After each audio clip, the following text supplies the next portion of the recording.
Hello दोस्तों, नमस्कार, जय हिंद। कैसे हैं आप सभी? उम्मीद करता हूं आप सभी अच्छे होंगे, स्वस्थ होंगे और अपने आने वाले एग्जामिनेशन की प्रिपरेशन को अच्छे से कर रहे होंगे। साथियों, लेकर आए हैं एक नई video, marathon video for HP TET, ठीक है, जिसमें हम डिस्कस करने वाले हैं प्रीवियस ईयर क्वेश्चन पेपर 2019 का एचपी टेट का paper all in one video, यानी कि यूट्यूब के इतिहास में पहली बार है गाइस कि हमने पूरा पेपर एचपी टेट का एक ही वीडियो में कवर किया हुआ है। इसीलिए हमने इस सीरीज़ का और माफ़ कीजिएगा, इस वीडियो का नाम मैराथन वीडियो रखा है। ठीक है, मैं बताना चाहूँगा गाइस, ये जो प्रीवियस ईयर क्वेश्चन पेपर है आर्ट्स का है। इसके अलावा जो medical, non medical, LT, JBT इत्यादि अन्य साथी है, ये भी इस वीडियो को देख सकते हैं। आप सोचेंगे क्योंकि साथियों आपको पता है जो साइकोलॉजी वाला सेक्शन है वो सभी के लिए कॉमन होता है। टेट में क्वेश्चन मैक्सिमम रिपीटेड होते हैं, तो हो सकते हैं ये वाले क्वेश्चन अदर सेक्शन में आएंगे ही, हो क्या सकता है, कुछ एक क्वेश्चन तो आता ही है। ठीक है, मैक्सिमम रिपीटेड होते हैं।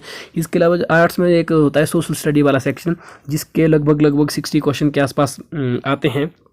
तो वहीं से ही अदर जो नॉन आर्ट्स वाले साथी है, मेडिकल, नॉन मेडिकल इत्यादि जेबीटी वाले, उनका जीके वहाँ से कंफर्म होता है।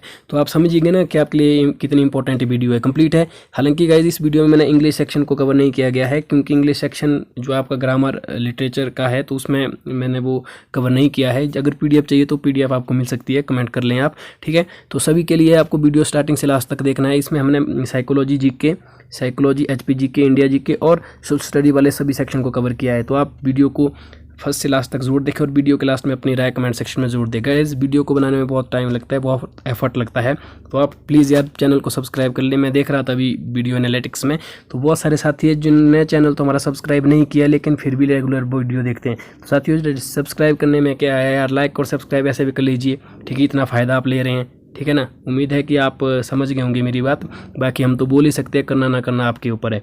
ठीक है, ओके गाइज, फर्स्ट क्वेश्चन है, पियाजे द्वारा प्रतिपादित किया गया था कि पियाजे के द्वारा कौन सा कॉन्सेप्ट दिया गया था साइकोलॉजी में, that is the cognitive development principle. Option number D, संज्ञानात्मक विकास का सिद्धांत। संज्ञानात्मक विकास का सिद्धांत जीन पियाजे के द्वारा दिया गया था। ठीक है, जिसमें उन्होंने 4 स्टेजेस की बात की थी। ठीक है, sensory motor stage, pre operational stage, concrete operational stage और फॉर्मल ऑपरेशनल स्टेज। ठीक है, 0 से 2 वर्ष, 2 से 6, 6 से 11 और 12 से 18। डिटेल लेक्चर चाहिए तो आप हमारी साइकोलॉजी की प्लेलिस्ट है, उसमें जीन पियाजे का पूरा एक अलग से चैप्टर करवा रखा है। ठीक है, जीन पियाजे का, उसको आप देख सकते हैं। चूंकि ये मैराथन वीडियो है, ठीक है, इसमें हमने एचपी टेट आर्ट्स का जो जून 2019 का पेपर है कंप्लीट सॉल्यूशन दिया है, तो इसमें हम ज़्यादा ऑप्शन को डिस्कस नहीं करेंगे। ठीक है, क्योंकि वीडियो बहुत ही ज़्यादा लंबी बन जाएगी। तो आई होप आप समझ रहे हैं। डिटेल लेक्चर चाहिए तो आप प्लेलिस्ट को विजिट करते हैं, जो भी है। जैसे आप साइकोलॉजी क्वेश्चन आगे जीके के हैं तो उसके लिए भी हमने प्लेलिस्ट बनाई है। ठीक है, और बाकी ऐसा नहीं है कि आर्ट्स वाले ही देखे, अदर सब्जेक्ट वाले भी देख सकते हैं, क्योंकि साइकोलॉजी तो सभी को आती है। उसी तरह से जो आगे जीके के सेक्शन है वो भी सभी के लिए आता है, जिसमें सोशल स्टडी होगा। ठीक है ना। नेक्स्ट क्वेश्चन इज, सामाजिक अधिगम सिद्धांत किस कारक पर अत्यधिक बल देता है? तो right answer is option number B, पोषण। जो सोशल लर्निंग प्रिंसिपल है वो पोषण के ऊपर ज़्यादा इस जो फोर्स है करता है। ठीक है, द्विकारक सिद्धांत प्रतिपादित किया था, जो बुद्धि के सिद्धांत है गाइस, बहुत इंपॉर्टेंट है। समूह कारक, ठीक है, समूह कारक सिद्धांत है, द्विकारक सिद्धांत है, इस तरह के बहुत सारे सिद्धांत है। तो ये भी अगर आपको हमने चैप्टर को बना रखा है, बुद्धि का इंटेलिजेंस वाला चैप्टर आपको मिल जाएगा, बिल्कुल डिटेल लेक्चर है, उसको आप विजिट कर सकते हैं। बहरहाल जो द्विफैक्टर थ्योरी है, जिसको जीएस थ्योरी भी कहते हैं, ठीक है, जनरल टू स्पेसिफिक, ये दी थी स्पीयरमैन ने। ठीक है, बहुत बार ये क्वेश्चन रिपीट हो चुका है, स्पीयरमैन। ठीक है, क्वेश्चन नंबर 4 है, कक्षा में प्रश्न पूछना। कक्षा में प्रश्न पूछने को क्या है, एक विषय वस्तु को स्पष्टता करता है। जब कोई आपसे कक्षा में क्वेश्चन करता है तो इसका मतलब क्या है, ये पेडागोजी का क्वेश्चन है गाइस। बहुत बार मैं बता चुका हूँ कि साइकोलॉजी में पेडागोजी के क्वेश्चन आते हैं, जिसमें कि आपकी कॉमन सेंस चेक की जाती है। ठीक है, कि अगर आप शिक्षक है तो आपके सामने कोई एक पर्टिकुलर सिचुएशन है, तो आप उस सिचुएशन पे किस तरह का एक्शन करेंगे। ठीक है, तो कक्षा में अगर कोई प्रश्न पूछता है तो जो आपका सब्जेक्ट मैटर है उसको स्पष्ट करता है, क्लियर करता है आपके ऑब्जेक्टिव एम को। नेक्स्ट क्वेश्चन है, व्यक्ति एक दूसरे से भिन्न क्यों होते हैं? तो इसका जो राइट आंसर है वो है वंशानुक्रम और वातावरण के अंतःक्रिया के कारण। बहुत ही ज़्यादा इंपॉर्टेंट है गाइस ये क्वेश्चन, इसको आप डिटेल में ढंग से समझिएगा कि क्यों होते हैं। इसका जो सिंपल आंसर है वो इंडिविजुअल डिफरेंसेस के कारण, क्योंकि व्यक्तिगत विभिन्नताएं होती है। चूंकि गाइस इसका जो प्रॉपर आंसर है वो होता है environment plus heredity. Environment plus heredity, ये क्वेश्चन अलग अलग तरीके से बहुत बार पूछा जाता है, अलग अलग तरीके से, कि जो व्यक्ति है वो एक दूसरे से भिन्न क्यों होते हैं। हो सकता है कि इन्वायरमेंटल की वजह से भी हो, इसके साथ साथ हेरिडिटी, ठीक है, क्योंकि हर एक बच्चा है, हर एक व्यक्ति, उसके माँ बाप अलग होंगे तो उनके में जीन्स भी अलग अलग होंगे और अलग अलग जगह रहने पर इन्वायरमेंट भी अलग अलग होता है। तो ये प्रिंसिपल बहुत इंपॉर्टेंट होता है इंडिविजुअल डिफरेंस के कारण। नेक्स्ट क्वेश्चन है, वंचित समूह के विद्यार्थियों को सामान्य विद्यार्थियों के साथ पढ़ाना चाहिए, इसका तात्पर्य क्या है? इसको बोलते हैं इंक्लूसिव एजुकेशन, यानी कि समावेशी शिक्षा। इंग्लिश में इसको इंक्लूसिव सेक्शन एजुकेशन बोलते हैं। इंक्लूसिव एजुकेशन का मतलब होता है साथियों वो शिक्षा या वो स्कूल जिसमें जो नॉर्मल बच्चे होते हैं, ठीक है, नॉर्मल चाइल्ड जो होते हैं, नॉर्मल चाइल्ड प्लस जो बैकवर्ड चाइल्ड है या जो गिफ्टेड चाइल्ड है, यानी कि जो डिसेबल्ड या जो वंचित समूह के बच्चे हैं, ठीक है, उन सबको एक ही साथ एक ही छत के नीचे एक ही विद्यालय में एजुकेशन दी जाती है, उसको इंक्लूसिव शिक्षा बोलते हैं, समावेशी शिक्षा, ठीक है, ध्यान रखना है। यानी कि पिछड़ा हुआ बच्चा या प्रतिभाशाली या जो एवरेज स्टूडेंट है, जब उन सबको एक साथ एक ही छत के नीचे एजुकेशन दी जाती है तो उसको समावेशी शिक्षा कहते हैं, ठीक है। निम्नलिखित में से विशिष्ट अधिगम अशक्तता है तो डिसलेक्सिया, इसको ढंग से समझिएगा। ये अधिगम अशक्तता मतलब अक्षमता लिखाइए, ठीक है, अधिगम अक्षमता यानी कि लर्निंग डिसेबिलिटीज, यानी किसी बच्चे को मान लो पढ़ने में प्रॉब्लम आती है, ठीक है, भले ही उसको क्वेश्चन को आंसर पूरा आता है लेकिन उसको पढ़ने में दिक्कत है, तो उसको हम डिसलेक्सिया कहते हैं, ठीक है, ये आपको याद रखना है। डिसलेक्सिया डिस्ग्राफिया क्या होता है? डिस्ग्राफिया राइटिंग डिसेबिलिटी होती है, जबकि डिसलेक्सिया लर्निंग डिसेबिलिटी होता है। यहाँ पे अक्षमता है मतलब असमर्थ है वो, ठीक है। नेक्स्ट क्वेश्चन है क्वेश्चन नंबर 8, 20 या 25 से कम बुद्धि लब्धि वाले बालक को वर्गीकृत करेंगे, यानी कि जिसका IQ, जिस बच्चे का IQ बुद्धि लब्धि होता है IQ गाइस, ठीक है, इंटेलिजेंस क्वोशिएंट, जिसका IQ जो है 20 से 25 के बीच में होता है, उसको हम कौन से IQ के टेबल में रखते हैं? तो इसका राइट आंसर है ऑप्शन नंबर डी, अति तीव्र गंभीर मानसिक मंद, जिनको हम डल कहते हैं इंग्लिश में, ठीक है, डल। तो ये जो है 20 से लेकर 140 तक होता है IQ टेबल, जो कि दिया किसने था? टर्मन ने दिया था। ये भी बहुत बार आ जाता है कि जो IQ का टेबल है वो किसने दिया था? टर्मन ने दिया था, ठीक है। नेक्स्ट क्वेश्चन है क्वेश्चन नंबर 9, निम्न में से किसे व्यक्तित्व की नैतिकता वाली भुजा कहेंगे? तो इसका जो राइट आंसर है वो है पराअहम। 3 तरह के होते हैं, इदम, ईगो, जिनको जो सिगमंड फ्राइड ने दिया था, psychoanalytic theory given by Sigmund Freud, इसकी भी हमने वीडियो बनाई है, प्लेलिस्ट में आप चेक कर सकते हैं। तो इसमें जो नैतिकता वाली की मॉरलिटी के बारे में बात की जाती है, तो ये जो है पराअहम के अंदर आता है। जो इदम है ये जो है आपकी विशेष पे काम करता है, इसको सिर्फ चाहिए कुछ भी करके, ये नैतिकता नहीं देखता है, सिर्फ आपकी सेटिस्फैक्शन पे काम करता है, जबकि पराअहम मॉरलिटी देखता है, ठीक है। डिटेल लेक्चर चाहिए तो आप वीडियो देखेंगे, क्योंकि यहाँ पे हम ज़्यादा डिटेल में नहीं समझाएंगे। कोलर का अधिगम सिद्धांत, जो इनसाइड थ्योरी जो कोलर ने दी थी लर्निंग की, को किस नाम से जाना जाता है? तो अंतर्दृष्टि का सिद्धांत, हिंदी में इनसाइड थ्योरी को अंतर्दृष्टि कहा जाता है, ठीक है। क्वेश्चन है, जब एक बच्चे एक अवधारणा को सीखते हैं और उसका प्रयोग करते हैं तो अभ्यास उनके द्वारा की जाने वाली त्रुटियों को कम करने में मदद करता है। यह विचार के द्वारा किया गया था, तो इसका जो राइट आंसर है वो है, मतलब कौन से साइकोलॉजिस्ट के द्वारा ये विचार किया गया था? तो राइट आंसर है थॉर्नडाइक, और इसी कारण से थॉर्नडाइक को शिक्षा मनोविज्ञान का फादर कहा जाता है। इसके साथ एडिशनली बता देता हूँ साथियों, बड़ा इंपॉर्टेंट है कि एजुकेशनल साइकोलॉजी के फादर किसको कहा जाता है? तो एजुकेशनल साइकोलॉजी के फादर किसको कहा जाता है? तो थॉर्नडाइक को कहा जाता है। उन्होंने हिट एंड ट्रायल का सिद्धांत भी दिया था, ठीक है। तो ये आपको ध्यान रखना है, ये जो स्टेटमेंट और ये विचार किसका था? थॉर्नडाइक का था। नेक्स्ट क्वेश्चन है 12वां, बाल मनोविज्ञान के आधार पर कौन सा कथन उपयुक्त है? तो इसका जो है कि हर एक चाइल्ड जो है स्पेसिफिक होता है, विशिष्ट होता है, आपको ध्यान रखना है कि प्रत्येक बच्चा विशिष्ट है। Right answer is option number B. Psychology में हमेशा ये चीज़ ध्यान रखनी है, ये फंडामेंटल प्रिंसिपल है। नेक्स्ट क्वेश्चन के ग्रुप बढ़े, क्वेश्चन नंबर 13, बुद्धि व सृजनशीलता है, सकारात्मक रूप से संबंधित है ये, ठीक है। क्रिएटिविटी और इंटेलिजेंस दोनों क्या है? ये परस्पर इंटरलेटेड है, इंटरेक्टिव है, ठीक है। शिक्षण में प्रोजेक्ट प्रणाली के प्रणेता कौन है? ठीक है, तो ये जो है किलपैट्रिक के द्वारा, यानी कि जो फादर ऑफ प्रोजेक्ट मेथड है, जो प्रोजेक्ट मेथड है साइकोलॉजी में, प्रोजेक्ट मेथड किसने दिया था? तो किलपैट्रिक ने दिया था, ठीक है। क्वेश्चन नंबर 15 है, क्रमिक विकास से क्या तात्पर्य है? तो इसका जो राइट आंसर है वो है ऑप्शन नंबर सी। क्रमिक होता है मतलब 1 by 1, ठीक है, 1 by 1 यानी कि सिक्वेंसली, ठीक है, 1 by 1 जो विकास जो निरंतर चले, 1 by 1 सिक्वेंस, ठीक है, मतलब क्रम संख्या में। क्वेश्चन नंबर 16 है, शिक्षण शास्त्र का अर्थ है, शिक्षण शास्त्र का अर्थ है कि बच्चों को पढ़ाने की शैली की, किस तरह से आप बच्चों को एजुकेशन देते हैं, वो शिक्षण शास्त्र यानी कि पेडागोजी के अंतर्गत आता है। क्वेश्चन नंबर 17 है, एस होलिंगवर्थ निम्न में से किस कार्य से संबंधित थे? इसका जो राइट आंसर है वो है जो जीनियस चाइल्ड थे, प्रतिभाशाली बच्चे, उनके ऊपर उन्होंने ज़्यादा कार्य किया था। क्वेश्चन नंबर 18 है, पियाजे द्वारा संवेदात्मक मोटर चरण किस आयु वर्ग को दर्शाता है? यानी कि जो सेंसोरी मोटर स्टेज है, जो भी मैंने आपको पहले बताया 4 स्टेजेस दी थी पियाजे ने, जिसमें से पहली थी सेंसोरी मोटर स्टेज, ठीक है, जिसको हिंदी में संवेदात्मक अवस्था कहते हैं। इसकी जो टाइम पीरियड वो 0 से 2 वर्ष है, तो right answer is option number B, 0 से 2 मतलब जन्म से 2 वर्ष, ठीक है। 2 से 7 जो है अभी मैंने आपको बताया कि प्री ऑपरेशनल है, 7 से 11 कंक्रीट ऑपरेशनल है, जिसको हिंदी में मूर्त संक्रियात्मक अवस्था कहते हैं, जबकि 11 से अधिक यानी कि 11 से 18 को फॉर्मल ऑपरेशनल स्टेज कहते हैं, ठीक है। नेक्स्ट क्वेश्चन की ओर बढ़े। क्वेश्चन नंबर 19 है, होमोस्टेटस शब्द किसके द्वारा दिया गया था? तो इसका जो राइट आंसर है वो है कैनिन, कैनिन के द्वारा ये शब्द दिया गया था होमोस्टेटस। क्वेश्चन नंबर 20 है, व्यवहारवाद का जनक किसको कहा जाता है? तो राइट आंसर जे.बी. वॉटसन, ठीक है। व्यवहारवाद का जनक था फादर ऑफ बिहेवियरिज्म साइकोलॉजी, जैसे मैंने एजुकेशन साइकोलॉजी का बताया था थॉर्नडाइक है, तो बिहेवियरिज्म का कौन है? जे.बी. वॉटसन है। अगर आपको सभी फादर के बारे में डिटेल से जानना है, क्योंकि एक ना एक जनक जरूर पूछा जाता है, तो पहला ही लेक्चर देखना है, आपने कुछ नहीं करना है, साइकोलॉजी सीरीज का पहला ही वीडियो देखना, सारे के सारे जनक उसमें बताए हैं, सारे फादर्स, ठीक है।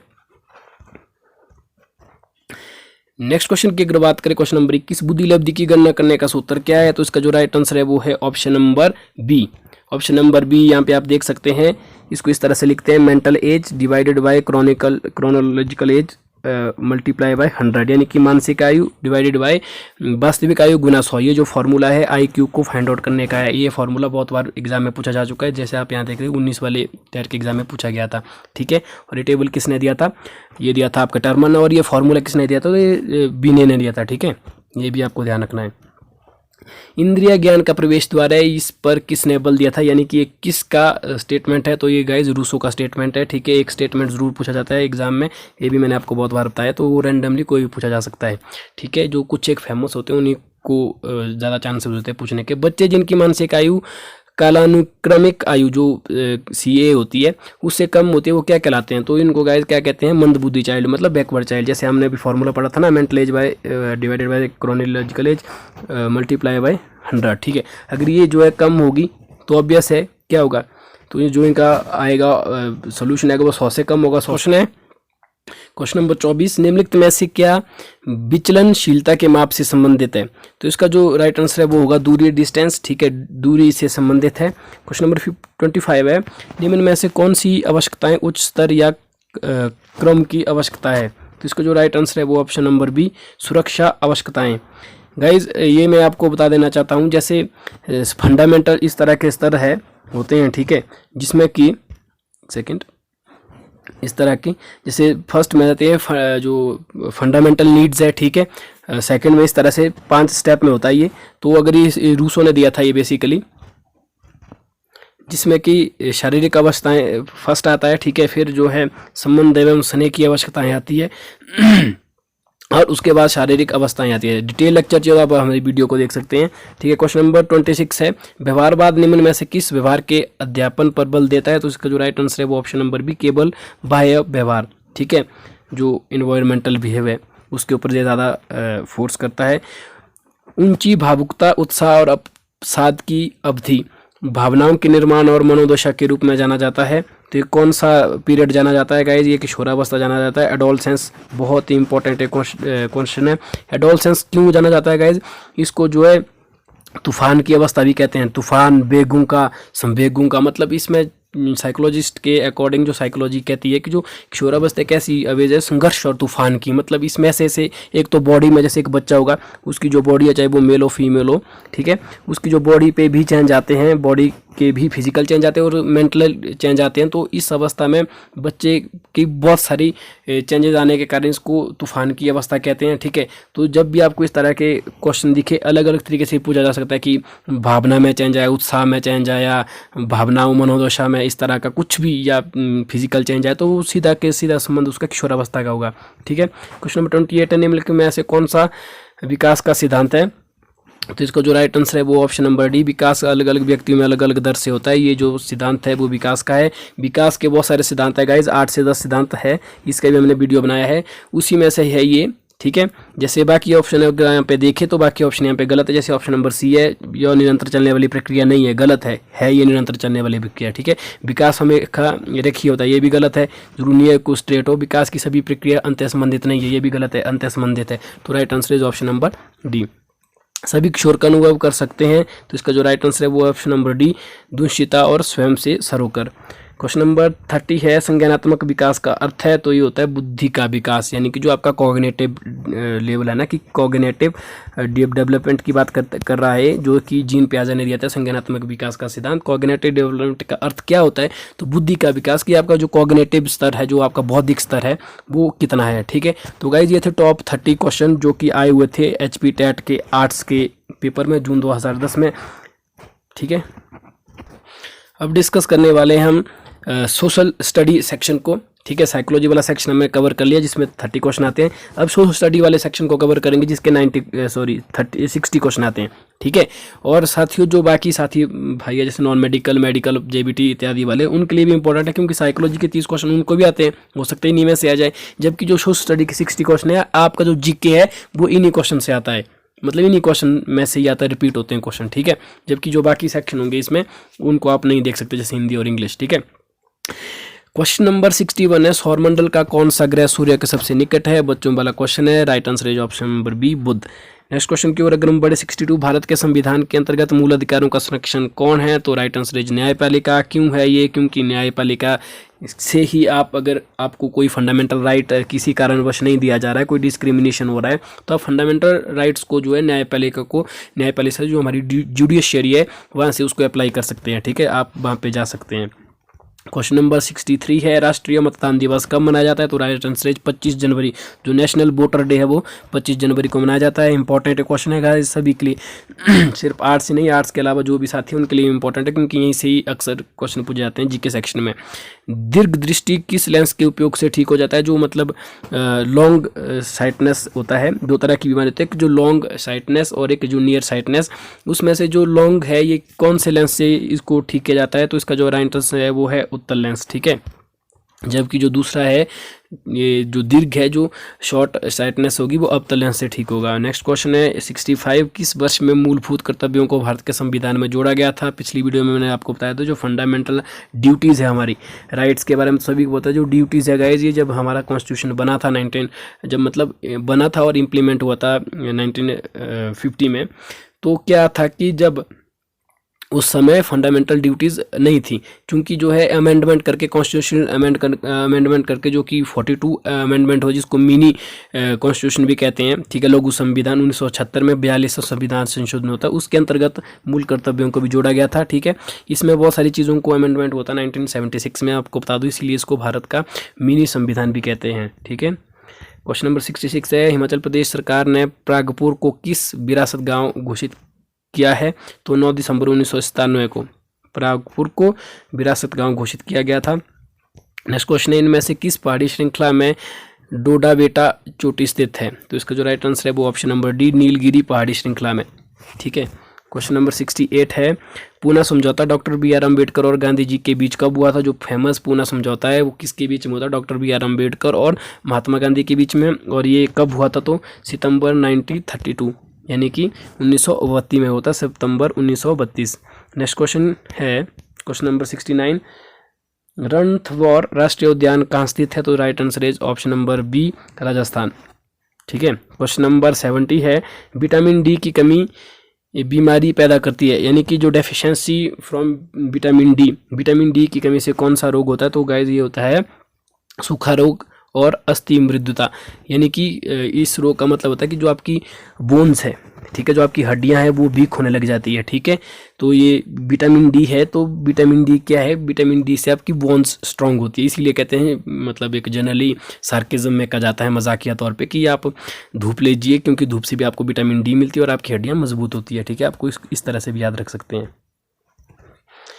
क्वेश्चन नंबर 71 है, कर्क रेखा निम्न में से किस राज्यों से नहीं गुजरती है, तो यहाँ पे आप देख सकते हैं त्रिपुरा, राजस्थान, छत्तीसगढ़ इन तीनों से गुजरती है, जबकि ओडिशा से होकर कर्क रेखा भारत में नहीं गुजरती है। क्वेश्चन नंबर 72, वर्ष 2018 का नोबेल शांति पुरस्कार किसे दिया गया?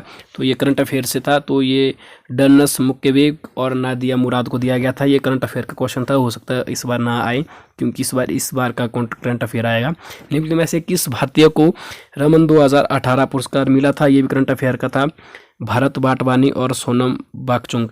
तो गाइस ये करंट अफेयर का क्वेश्चन है, ये इस बार बिल्कुल नहीं आएंगे, इसके 100% मैं बोलूँ नहीं आएंगे, क्योंकि ये उस समय का करंट अफेयर था ना 2019 में जब पेपर हुआ, अभी 2022 में हो रहा है, तो अभी 21 का करंट अफेयर आएगा, समझ रहे हैं ना।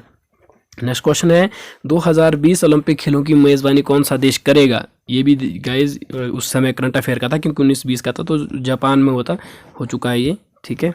हालांकि कोविड की वजह से इसको डिले किया गया था। नेक्स्ट क्वेश्चन है 2018 राजीव गांधी खेल रत्न पुरस्कार किसको मिला था? ये भी करंट अफेयर का था, विराट कोहली और मीराबाई चानू को मिला था, ठीक है, 2018 में। किस देश ने वर्ष 2018 का हॉकी वर्ल्ड कप जीता? तो इसका जो राइट आंसर है वो है बेल्जियम। नेक्स्ट क्वेश्चन है क्वेश्चन नंबर 77, डेसिबल का उपयोग निम्नलिखित में से किसकी तीव्रता मापने को किया जाता है? तो इसका राइट आंसर है साउंड, यानी कि ध्वनि को मापने के लिए डेसिबल का इस्तेमाल किया जाता है, ठीक है। क्वेश्चन नंबर 78 है संयुक्त राष्ट्र संघ की स्थापना कब हुई थी? तो पिछली वीडियो में हमने डिस्कस किया था कि 24 अक्टूबर 1945 को हुई थी। यूएनओ, ठीक है, यूनाइटेड नेशनल ऑर्गेनाइजेशन, संयुक्त राष्ट्र संघ, जिसका मुख्यालय कहाँ है? तो न्यूयॉर्क में है, ठीक है, अमेरिका के न्यूयॉर्क में है। क्वेश्चन नंबर 79 है किस वर्ष मतदान की आयु सीमा 21 वर्ष से घटाकर 18 वर्ष की गई? तो इसका जो राइट आंसर है वो 1989 में कॉन्स्टिट्यूशनल अमेंडमेंट करके 1999 में भारत में मतदान की जो आयु सीमा पहले 21 वर्ष थी उसको घटाकर 18 वर्ष कर दिया गया। क्वेश्चन नंबर 80 है स्काउट एंड गाइड के संस्थापक कौन है? तो स्काउट एंड गाइड के जो संस्थापक है वो option number B Baden Pavel.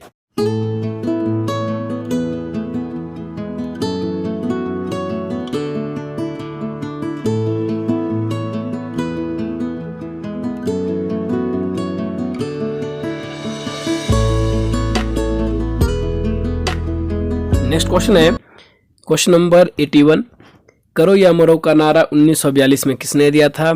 ये दिया था महात्मा गांधी ने, सभी को पता है। और कब दिया था? 1942 में, जब क्विट इंडिया मूवमेंट यानी कि भारत छोड़ो आंदोलन चल रहा था। क्वेश्चन नंबर 82 है हिमाचल प्रदेश की प्रथम महिला मुख्य न्यायाधीश कौन थी? तो इसका right answer option number A Leila सेठ।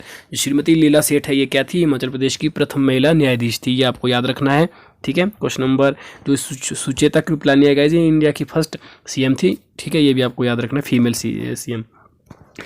राष्ट्रीय उपभोक्ता अधिकार दिवस कब मनाया जाता है? तो इसका जो राइट आंसर है 24 दिसंबर, ये भी आपको याद रखना है, ठीक है।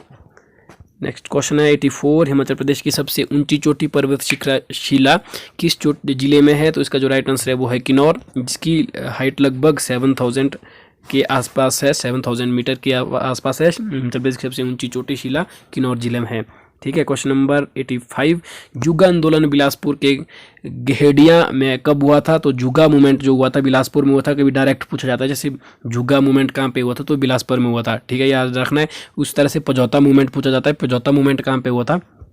तो ये बिलासपुर में हुआ था। ये दो मूवमेंट बड़े इंपॉर्टेंट है। तीसरा है एक जुगा आंदोलन जो बिलासपुर में था, पजौता सिरमौर में होता, जबकि जो सुकेत सत्याग्रह कहाँ पे होता? सुकेत रियासत जो कालांतर में मंडी में हुआ है, ठीक है। तो इसका जो राइट आंसर है वो 1883 से 1888 तक जुगा आंदोलन हुआ था बिलासपुर में, ठीक है, याद रखना है, 1883 से 88 तक। हिमाचल प्रदेश के किस वर्ष लोकायुक्त विधेयक को लागू किया गया? राइट आंसर इज 1983, ठीक है। हिमाचल प्रदेश के कितने मंडलीय आयुक्त कार्यालय है? तो इसका राइट आंसर है 3, क्योंकि 3 मंडल हिमाचल प्रदेश में अभी एक्टिव है। नेक्स्ट क्वेश्चन है भारत एक खोज किताब के लेखक कौन है? तो right answer is option number B Jawaharlal Nehru. तो भारत एक खोज जो पुस्तक है, भारत की खोज भी इसको कहते हैं, तो जवाहरलाल नेहरू के द्वारा लिखी गई है। कालका शिमला रेल मार्ग किस वर्ष तैयार हुआ था? 1903 इसका राइट आंसर है, ठीक है। कालका शिमला जो वर्ल्ड हेरिटेज में भी इसको जाना जाता है, बहुत ही फेमस है, ठीक है। तो टॉय ट्रेन इसके ऊपर चलती है, तो 1903 में बनकर ये तैयार हुआ था, ठीक है। नेक्स्ट क्वेश्चन इज समरेश जंग किस खेल से संबंधित है? तो ये इसका जो राइट आंसर है वो है सी निशानेबाजी से ये संबंधित है, याद रखना है, पूछा जा सकता है समरेश जंग, ठीक है। अक्सर इस तरह के क्वेश्चन पूछे जाते हैं। क्वेश्चन नंबर 91 है राज्यसभा में कितने सदस्य राष्ट्रपति द्वारा मनोनीत किए जाते हैं? तो right answer is option number C 12। आप जानते होंगे कि राष्ट्रपति के द्वारा राज्यसभा में 12 जो मेंबर्स हैं उनको मनोनीत किया जा सकता है। भारत में पिछली बार जनगणना कब हुई थी? तो 2011 में हुई थी, ये सभी को पता है। किस योजना के अंतर्गत भारत में संविधान सभा बनाई गई थी?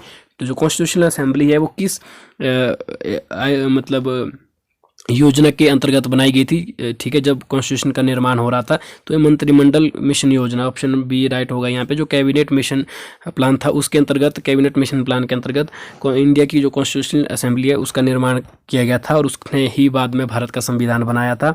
ठीक है, क्वेश्चन नंबर 94 है, असम माफ़ कीजिएगा, अमन, ओस और बोरी किस फसल की किस्में हैं? तो इसका जो राइट आंसर है वो है चावल। ठीक है, जो अमन, ओस, बोरी ये चावल की किस्में हैं। एक गाइज आलू का पूछा जाता है, आलू जैसे कुफरी ज्योति, ठीक है, कुफरी ज्योति या इस तरह की 2-3 है, वो आलू की प्रमुख किस्में हैं। ठीक है, स्वास्थ्य का अधिकार संविधान के किस अनुच्छेद में शामिल किया गया है? तो इसका जो राइट आंसर है ऑप्शन नंबर 21। ठीक है, right to health. Next question है क्वेश्चन नंबर 96, कौन सा आंदोलन अगस्त आंदोलन के नाम से जाना जाता है? तो इसका जो राइट आंसर है भारत छोड़ो आंदोलन, जो क्विट इंडिया मूवमेंट है जिसको अगस्त आंदोलन के नाम से भी जाना जाता है। क्वेश्चन नंबर 97 है, भारत के प्रथम उपराष्ट्रपति कौन थे? तो right answer is S Radhakrishnan, doctor Sarvepalli Radhakrishnan Bharat के प्रथम उपराष्ट्रपति थे, ये आपको याद रखना है। जबकि डॉक्टर राजेंद्र प्रसाद जो भारत के प्रथम राष्ट्रपति है, उसके साथ साथ doctor Rajendra Prasad constitutional assembly के परमानेंट प्रेसिडेंट थे, मतलब स्थायी अध्यक्ष। ठीक है, जबकि डॉक्टर सच्चिदानंद सिन्हा जो थे वो क्या थे? संविधान सभा के टेम्परेरी प्रेसिडेंट थे। ठीक है, अस्थायी अध्यक्ष थे, लेकिन स्थायी अध्यक्ष डॉक्टर राजेंद्र प्रसाद थे। 98 है, निम्न में से कौन सा एक एक्ट बायनोकुलर एक्ट का पुनर्वरण है? तो जो राइट आंसर इसका वो है ऑप्शन नंबर ए, भारतीय प्रेस एक्ट 1910। ठीक है, क्वेश्चन नंबर 99 है, क्रिप्स मिशन कब नियुक्त किया गया था? जो क्रिप्स मिशन है गाइज वो 1942 में आया था और 42 में ही इसको नियुक्त किया गया था। ठीक है, क्वेश्चन नंबर 100 है, महाराणा रंजीत सिंह राज्यों की राजधानी निम्न में से कौन सी थी? जो इसका राइट आंसर है लाहौर। लाहौर में महाराजा रंजीत सिंह की राजधानी थी। नेक्स्ट क्वेश्चन है क्वेश्चन नंबर 101, राष्ट्रीय मानवाधिकार आयोग के वर्तमान अध्यक्ष कौन है? तो इसका जो राइट आंसर है वो है ऑप्शन नंबर बी। तो गाइज ये तत्कालीन, मतलब जब ये पेपर हुआ था उस समय के थे न्यायाधीश HS दत्तू। ठीक है, वर्तमान में कोई और है, अभी मैं रिकॉल नहीं कर पा रहा हूँ। ठीक है, तो आप इसको गूगल में चेक कर सकते हैं, इसके लिए माफ़ी चाहूँगा। भारतीय संविधान की किस धारा में व्यवस्था की गई है कि भारत का एक चुनाव आयोग होगा? तो जो सिंगल इलेक्शन कमीशन है ये भारत की संविधान की किस धारा के अंतर्गत इसकी व्यवस्था की गई? तो आर्टिकल 324। जो आर्टिकल 324 है ये किससे संबंधित है? चुनाव आयोग से संबंधित है, इलेक्शन कमीशन से। अलग अलग तरीके से क्वेश्चन पूछा जाता है कि चुनाव आयोग से कौन सा आर्टिकल जो है संबंधित है। तो आर्टिकल 324 यानी कि 324। भारत में सबसे पहले नगर निगम की स्थापना निम्नलिखित में से कहाँ की गई थी? तो इसका राइट आंसर है मद्रास। ठीक है, मद्रास में सर्वप्रथम नगर निगम की स्थापना की गई थी। क्वेश्चन नंबर 104 है, भारत के कितने राज्यों में विधान परिषद मौजूद है वर्तमान में? तो ये राइट आंसर इज 7। ठीक है, तो भारत के 7 जो स्टेट्स है वहाँ पे विधान परिषद मौजूद है। आप जानते हैं कि भारत के अधिकतर जो स्टेट है, मतलब सभी स्टेट में विधानसभा तो है ही है, विधानसभा जिसको विधानसभा विधानसभा, इसके अलावा कुछ एक स्टेट ऐसे है जहाँ पे विधानसभा के साथ साथ विधान परिषद भी है। ठीक है, जैसे हमारा हिमाचल प्रदेश है, वहाँ पे मात्र विधानसभा है। ठीक है, लेजिस्लेटिव असेंबली है, लेकिन लेजिस्लेटिव असेंबली के अलावा जो है लेजिस्लेटिव काउंसिल इसको बोलते हैं विधान परिषद को, वो जो है 7 स्टेट में अभी भी मौजूद है। ठीक है, जैसे महाराष्ट्र। ठीक है, भारतीय संविधान में वास्तविकता प्रभुसत्ता निम्नलिखित में किसके पास है? ठीक है, तो इसका जो राइट आंसर है भारत के लोगों के पास। इनडायरेक्टली गाइस, क्योंकि कॉन्स्टिट्यूशन ने हमें ये पावर दिया कि जो इंडिया के पीपल है, भारत के लोग हैं, वो जो है सशक्त सरकार बना सकते हैं। ठीक है, तो अल्टीमेटली जो भारत की जो पावर है वो भारत के लोगों के पास ही है। ठीक है, निम्नलिखित में किस अनुच्छेद की भारतीय संविधान का दिल एवं आत्मा कहा जाता है? पिछले क्वेश्चन में बताया था आर्टिकल 32, जिसको भारत की आत्मा कहा जाता है। और ये स्टेटमेंट किसके द्वारा गया है? भारत की आर्टिकल 32 को भारतीय संविधान का दिल और आत्मा डॉक्टर BR अम्बेडकर के द्वारा कहा गया है। ठीक है, डॉक्टर BR अम्बेडकर। और आर्टिकल 32 में है क्या? तो ये संवैधानिक उपचारों के बारे में बताया जाता है, मतलब कि कोई भी संविधान में अमेंडमेंट करना है, ठीक है, किस तरह से उसको इम्प्लीमेंट करना, कोई राइट नहीं मिल रहा है, तो इस चीज़ के बारे में जिक्र किया गया आर्टिकल 32 में। ठीक है। तो डॉक्टर बी आर अम्बेडकर के द्वारा 32 आर्टिकल को इंडियन कॉन्स्टिट्यूशन का हार्ट एंड सोल कहा गया है, ठीक है। 107 है, भारत में सर्वाधिक सोने का उत्पादन राज्यों निम्न में से कौन सा है? तो राइट आंसर है कर्नाटक। चंदन की लकड़ी और सोने के लिए ये राज्य फेमस है, ठीक है, ये आपको याद रखना है। 108 धनगर चरवाहा मानसून में से कहाँ ठहरता है? तो right answer is option number ए, महाराष्ट्र के मध्य पठार में, ठीक है। क्वेश्चन नंबर 109 है, निम्न में से कौन सा बांध महानदी पर बना हुआ है? तो महानदी पे बना है guys option number B, Hirakud बांध। ये आपको याद रखना है। जो हीराकुंड बांध है ये किस नदी पे बना है? महानदी पे बना है। जबकि नागार्जुन सागर बांध है गाइज ये कृष्णा नदी पे बना है, अगर मैं गलत नहीं हूँ तो नागार्जुन सागर बांध जो है ये कृष्णा नदी पे बना है। जबकि भाखड़ा बांध जो है ये पंजाब और हिमाचल की बाउंड्री पे है, ये सतलुज नदी पे बना हुआ है, ठीक है, ये आपको याद रखना है। 110 है, प्रसिद्ध मीनाक्षी मंदिर निम्न में से किस स्थान पर है? तो ये मदुराई में है, ठीक है, मीनाक्षी देवी टेम्पल, ठीक है। क्वेश्चन नंबर 111 है, स्नो लाइन है जो गाइस, जो स्नो लाइन है वो किस नाम से जानी जाती है? वो ऊंचाई जिसके ऊपर बर्फ प्रत्येक स्थान पर स्थायी रूप से स्थित होती है और पूरे वर्ष पिघलती नहीं है, ठीक है। जैसे ग्लेशियर्स होते हैं, ग्लेशियर में भी ये चीज़ होती है कि एक परमानेंट लाइन होती है बर्फ की, ठीक है, तो उसको ही स्लो लाइन कहा जाता है, ठीक है, ये आपको याद रखना है। आर्थिक नियोजन की धारणा निम्न में से किस देश से ली है? आप जानते हैं कि जो इंडियन कॉन्स्टिट्यूशन है वो अलग अलग देशों से लिया गया है, ठीक है। जैसे इमरजेंसी जर्मनी से ली गई है, फंडामेंटल राइट्स अमेरिका से ली गई है, डायरेक्टिव प्रिंसिपल आयरलैंड से लिए गए हैं, जबकि फंडामेंटल ड्यूटीज़ रशिया से ली गई है, ठीक। कॉन्स्टिट्यूशनल अमेंडमेंट की प्रक्रिया साउथ अफ्रीका से ली गई। उसी तरह से जो आर्थिक नियोजन की धारणा ये कौन से देश से ली गई? तो रशिया से ली गई है, ठीक है, ये आपको याद रखना है, ठीक है। क्वेश्चन नंबर 113 है, किस पंचवर्षीय योजना को गाडगिल योजना के नाम से जाना जाता है? तो इसका जो राइट आंसर है वो है ऑप्शन नंबर बी, जो थर्ड 5 ईयर प्लान था, तृतीय पंचवर्षीय योजना, इसको गाडगिल योजना के नाम से जाना जाता है, ठीक है, इंपॉर्टेंट है। भारत का भविष्य नामक पुस्तक निम्न में से किसने लिखी थी? तो ये बिमल जालान ने लिखी थी, ठीक है, option number B is right answer. Bharat के किस व्यक्ति को वर्ष 2014 में शांति के लिए नोबेल पुरस्कार मिला था? तो इसका जो राइट आंसर है वो option number D, Kailash Satyarthi, ठीक है, option number D is the right answer. Question number 116 है, भारत में जब दोनों पदों भारत का राष्ट्रपति और उपराष्ट्रपति के पद एक ही समय रिक्त हो तो उस समय निम्न में से कौन भारत के राष्ट्रपति के रूप में कार्य करता है? यानी कि क्वेश्चन को ढंग से समझिएगा कि जब इंडिया का प्रेसिडेंट या भारत का जो वाइस प्रेसिडेंट है, राष्ट्रपति उपराष्ट्रपति किसी कारणवश किसी परिस्थिति में वैकेंट है दोनों पोस्टें, ठीक है, तो उस कंडीशन में देश का जो राष्ट्रपति के रूप में काम कौन करता है? तो भारत के मुख्य न्यायाधीश जो CJI है, चीफ जस्टिस ऑफ इंडिया जो है, वो जो है उस समय प्रमुख होते हैं, यानी कि वो कार्यवाहक राष्ट्रपति के रूप में वो कार्य कर सकते हैं, हालांकि वो राष्ट्रपति नहीं होंगे। तो चूंकि वहाँ पे दोनों पोस्ट वैकेंट है तो वहाँ पे भारत के जो मुख्य न्यायाधीश है, चीफ जस्टिस ऑफ इंडिया, वो उसका कार्यभार संभालते हैं।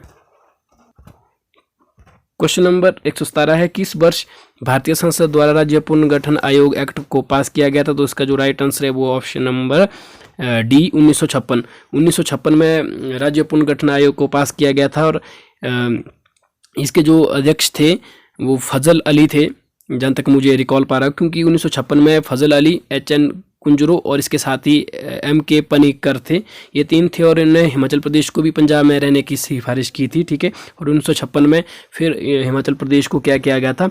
पार्ट C स्टेट बनाया गया था, ठीक है, पार्ट C स्टेट बनाया गया था, गौ श्रेणी का राज्य, ये भी आपको याद रखना है। माफ़ कीजिएगा गाइस, क्षमा चाहूँगा। 1956 में इनकी रिकमेंडेशन के बाद क्या हुआ कि जो पार्ट C 1951 में बना था गौ श्रेणी का राज्य, 1956 में क्या बना? इसको केंद्र शासित प्रदेश बनाया गया था। माफ़ी चाहूँगा, 1956 में हिमाचल प्रदेश को फिर यूनियन टेरिटरी बनाया गया था, केंद्र शासित प्रदेश बनाया गया था। गौ श्रेणी का राज्य तो 1951 में था। तो 1956 में जब ये आयोग आया था ना, राज्य पुनर्गठन आयोग, फजल अली इसके अध्यक्ष थे, तो उन्होंने रिकमेंड दी थी कि जो पहाड़ी स्टेट हिमाचल उसको पंजाब में ही रहने दो, ठीक है। तो उनकी रिकमेंड के बाद जो है इसको यूनियन टेरिटरी बनाया गया था हिमाचल प्रदेश को, ठीक है। 118वां क्वेश्चन है, पानीपत का दूसरा युद्ध कब हुआ था? तो 1556, 15 नवंबर 1556 में हुआ था। पहला कब हुआ था? 1526 में हुआ था, ये भी आपको याद रखना है। क्वेश्चन नंबर 119 है, कुका आंदोलन किस राज्य से संबंधित है? तो राइट आंसर इज पंजाब, ठीक है। 120वां क्वेश्चन है, प्रीबी पर्स की समाप्ति किस वर्ष हुई थी? तो right answer is 1971। Next question is 121, ये है समानता का अधिकार किस अनुच्छेद में दिया गया है? तो जो राइट टू इक्वलिटी है गाइज, वो कौन से में दिया गया? तो option number A is right answer, article 14 से 18 के बीच में समानता का अधिकार के बारे में दिया गया, जबकि 23 से 24 में राइट टू फ्रीडम और जो शोषण के विरोध अधिकार उसके बारे में बात की गई, जबकि 25 से 28 जो है वो रिलीजन के ऊपर है, ठीक है, धर्मनिरपेक्षता के ऊपर, ये भी आपको याद रखना है। 29 और 30 जो सांस्कृतिक जो संरक्षण के बारे में दिया गया है। डिटेल लेक्चर चाहिए तो इसका भी हमने एक पॉलिटी वाली वीडियो बनाई हुई है, फर्स्ट लेक्चर पॉलिटी सीरीज, उसमें आपको ये मिल जाएगा। 122 पराशर झील किस जिले में स्थित है, तो मंडी में है ये, ठीक है। 123 है एशिया का सबसे बड़ा मत्स्य प्रजनन केंद्र कहाँ पर है, तो ये बिलासपुर के देवली में है, ठीक है, ये भी आपको याद रखना है, एचपी का जीके है। एनसीसी की स्थापना कब हुई थी, तो एनसीसी की स्थापना 1948 में हुई थी, ठीक है। 125 है कुंभ मेला कितने वर्ष के बाद होता है, तो कुंभ मेला जो है 12 वर्षों के बाद में होता है, उत्तर प्रदेश के प्रयागराज में, याद रखना है। और प्रयागराज एक ऐसी जगह है गाइस जहाँ पे 3 नदियों का संगम होता है, ठीक है, इसको त्रिवेणी घाट भी कहते हैं, ठीक है। तो हिंदू लोगों की धार्मिक दृष्टि से ये बहुत ही इंपॉर्टेंस रखता है ये प्लेस। नेक्स्ट क्वेश्चन है गदर पार्टी के संस्थापक कौन थे, तो option number 20 the right answer Lala Hardayal, ठीक है, उन्होंने ये जो गदर पार्टी बनाई थी। जैन धर्म ग्रंथ कल्पसूत्र की रचना किसने की थी, तो इसका राइट आंसर है भद्रबाहु, ठीक है, Bhadrabahu, option number 20 the right answer. Bhadrabahu के द्वारा ही कल्पसूत्र जो कि जैन धर्म ग्रंथ है उसकी रचना की गई थी। क्वेश्चन नंबर 128 है लोकसभा में शून्यकाल कितने समय का होता है, तो राइट आंसर इज 1 आवर। जो 0 आवर होता है गाइज वो उसका जो पीरियड है मतलब 1 घंटे की टाइमिंग होती है उसकी, तो right answer is option number B 1 hour, ठीक है। क्वेश्चन नंबर 129 है मुर्हा किस पालतू प्राणी की नस्ल है, तो ये इसका जो राइट आंसर है वो है ऑप्शन नंबर बी भैंस। 130 है दमन और दीव की राजधानी कहाँ है, तो राइट आंसर इज डी दमन, दमन में जो है दमन और दीव की राजधानी है। क्वेश्चन नंबर 131 है कथकली नृत्य किस प्रांत से संबंधित है, तो इसका राइट आंसर है option number D Kerala. Kerala की जो राज्य का नृत्य है वो कथकली है, ठीक है। ये अलग अलग स्टेट का नृत्य भी आपको आना चाहिए क्योंकि ये भी अक्सर पूछा जाता है। स्वर्णिम चतुर्भुज योजना किस काम से जुड़ी है, तो ये ऑप्शन नंबर ए सड़क निर्माण, सड़क निर्माण से ये योजना जुड़ी है, स्वर्णिम चतुर्भुज योजना, ठीक है, बहुत ही फेमस योजना है ये। क्वेश्चन नंबर 133 है भारत का कौन सा नगर सन सिटी के नाम से जाना जाता है, तो इसका जो राइट आंसर है वो option number C Jodhpur. Jodhpur को जो है सन सिटी के नाम से जाना जाता है, जबकि जयपुर को पिंक सिटी के नाम से जाना जाता है, यह भी आपको याद रखना है। जयपुर को किस नाम से जाना जाता है, तो पिंक सिटी। क्वेश्चन नंबर 134 है अष्टाध्यायी किसकी रचना है, तो इसका जो राइट आंसर है वो है पाणिनि। जो पाणिनि है उन्होंने अष्टाध्यायी की रचना की थी। ये भी ऐसे डायरेक्ट क्वेश्चन पूछे जाते हैं टेट पे। ज्ञानपीठ पुरस्कार किस क्षेत्र में दिया जाता है, तो इसका जो राइट आंसर है वो है साहित्य और लिटरेचर के क्षेत्र में जो है ज्ञानपीठ पुरस्कार दिया जाता है भारत में। क्वेश्चन नंबर 136 है संस्कृत भाषा में हर्षवर्धन की जीवनी हर्षचरित किसने लिखी, तो इसका जो राइट आंसर है वो है option number C Banabhatta. Banabhatta के द्वारा संस्कृत भाषा में हर्षवर्धन की जीवनी जो है कौन सी है, हर्षचरित लिखी थी, ठीक है। 137 है स्वामी दयानंद ने आर्य समाज की स्थापना कब की थी, बहुत ही इंपॉर्टेंट एक क्वेश्चन है, 1875 है गाइज, यहाँ पे 73 दिया गया, right answer is option number B 1875, ठीक है। क्वेश्चन इस तरह से भी बनता है कि आर्य समाज की स्थापना किसने की थी, तो स्वामी दयानंद सरस्वती ने की थी, ठीक है, 1875 में की थी, यहाँ पे गलत लिखा है 73। महात्मा गांधी दक्षिण अफ्रीका से भारत कब लौटे थे, तो इसका राइट आंसर है 1915, option number C. Question number 135 है विश्व जल दिवस कब मनाया जाता है, तो इसका जो राइट आंसर है वो ऑप्शन नंबर सी 22 मार्च। 22 मार्च को जो है क्या मनाया जाता है, विश्व जल दिवस।